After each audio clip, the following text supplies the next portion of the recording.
This video is the 3D model, where we'll be going over typology, components, visual representations of 3D objects, and some modeling categories. Topology refers to the geometric surface characteristics of a 3D object, and polygons make up that topology. A polygon is a plane with at least 3 or more straight sides. Here are the names of different polygons. First, we have tris. This is short for triangle. A triangle is the simplest polygon that is made up of 3 edges and is connected by 3 vertices. In game modeling, using tris is required because game engines like Unity only read tris. Otherwise, you want to limit the number of tris in your 3D models. So here we have 1, 2, 3 sides and 1, 2, 3 vertices. Next, we have a quad. A quad is a polygon made up of 4 edges and is connected by 4 vertices. 100% quads is what you want to strive for when creating 3D models.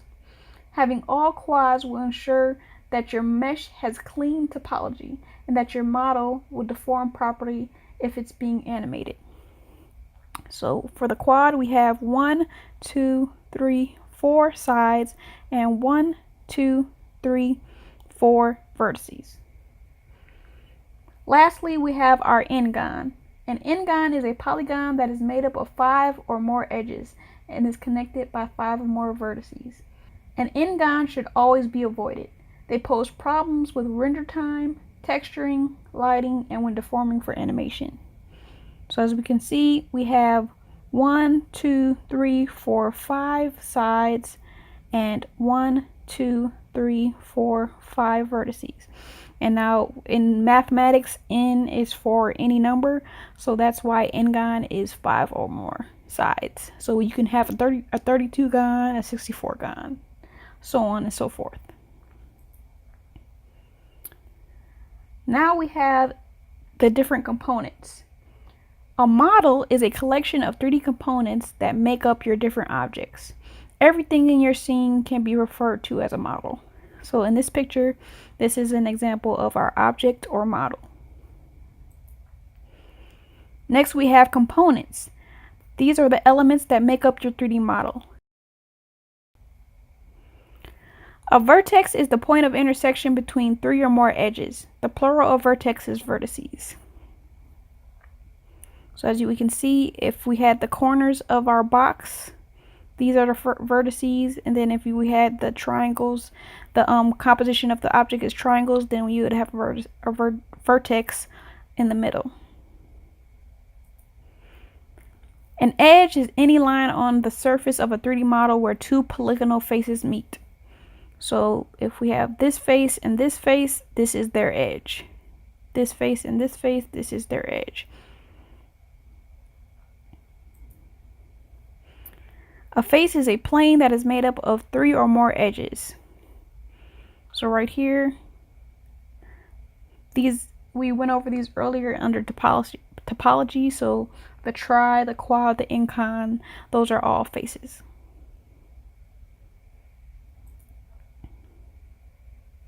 Now for visual representation of 3D objects, we have a mesh. So there are so many names to call things. You could call it a mesh, an object, a 3D model. All of these are interchangeable.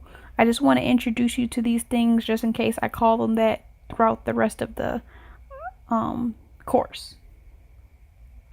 So a mesh is a collection of vertices, edges, and faces that defines the shape. So as an example, this is a 3D landscape that I quickly created. And then next we have the wireframe. The wireframe is a skeletal representation of a 3D object. So as you can see, it's the same landscape, except you can see the construction of it. You can see the faces and you can see the divots. So the mesh is what the object looks like, especially after it's rendered. This is what you see in movies and whatnot. The wireframe is what you see in the 3D program, so you can see the construction of the 3D model. Now for some modeling categories, we have hard surface modeling, which consists of machined or man-made objects. When you think of hard surface, you think of objects with sharp edges and harsh angles. Some examples are computers, phones, motorcycles, and robots. Next, we have organic modeling. This modeling consists of objects derived from living matter. So models will have smoother, flowing shapes and few hard edges. Examples include humans, plants, animals, trees, etc. And lastly, we have low-poly or game modeling. And this is modeling where there is a high importance on how dense your model is and your polygon budget. So models tend to be boxier and there's more emphasis on texturing to show detail. So if we look at this picture, this 360 polygon barrel would be your high poly representation, and then you can kind of remove some polygons for this 230 polygon, and then this 10 poly barrel is very basic, bare bones. And so something that video game engines are capable of is that when you're very close to the object in the video game, you can see this 360 poly barrel, but as you get further and further away from the camera, they swap out. And so when you see a barrel far away, it might be this like 10 poly barrel. And our next video will be navigation and interface.